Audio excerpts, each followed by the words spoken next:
November 10th, 2021, I was working uniform patrol with Deputy Young. We pulled into an alleyway behind Home Depot where we saw a white sedan doing a hand-to-hand drug transaction with a subject on foot. As the vehicle drove away, Deputy Young followed the vehicle where it pulled into a parking stall near Home Depot.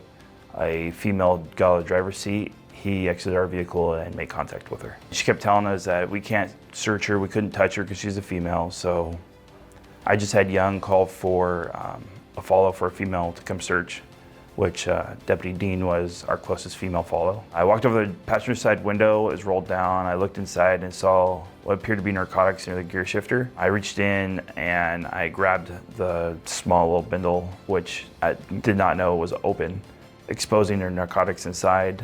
When I grabbed it, I didn't have gloves on, and the residue from the bag got onto my index finger.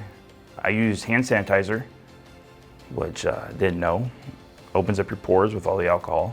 All of a sudden, just started getting black, like the world was closing in, and I looked over at Deputy Dean. I told her, I said, hey, I think I have a fentanyl exposure. Can you call Station 91 and get the paramedics here as soon as possible? Me and Murphy have worked together since I joined this department. We've been partners for a long time. Just based off of his facial expression, I knew it was something that, would require us to, figure it out and jump into action as quickly as possible, because I had never seen that look on his face, and it, scared me. As his partner, it wasn't a good feeling. It wasn't something that I enjoyed seeing. You don't want to see your partner, hurt or under stress in any way, and that's exactly what I felt at that moment. I sat down on a nearby curb, and Deputy Dean came over, and she's, jumped into action, pulled out her Narcan. Just recently, prior to this incident, I put an extra pouch on my vest and threw some Narcan in there just so that I would have easier access to it. I'm very grateful that I did that, because in that moment, I wouldn't have wanted to leave Deputy Murphy's side to run back to my unit and try and grab Narcan. I was able to just reach into my pocket, had it ready for him, gave him the first one, then had a few more in case he needed extra, which he ended up needing to.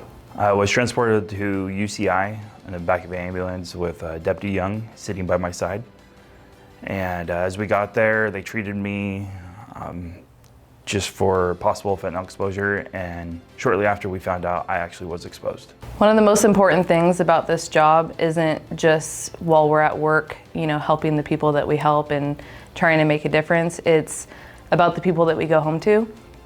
And to know that, Deputy Murphy has a wife and two beautiful daughters at home that he gets to continue to go home to every single night is the most important thing that, as a partner, we can make sure that happens for our partners and for the people that we love. I like to believe that, when we put on this uniform, that's who we are, we're family. We're more than friends. If we'd all do it for each other.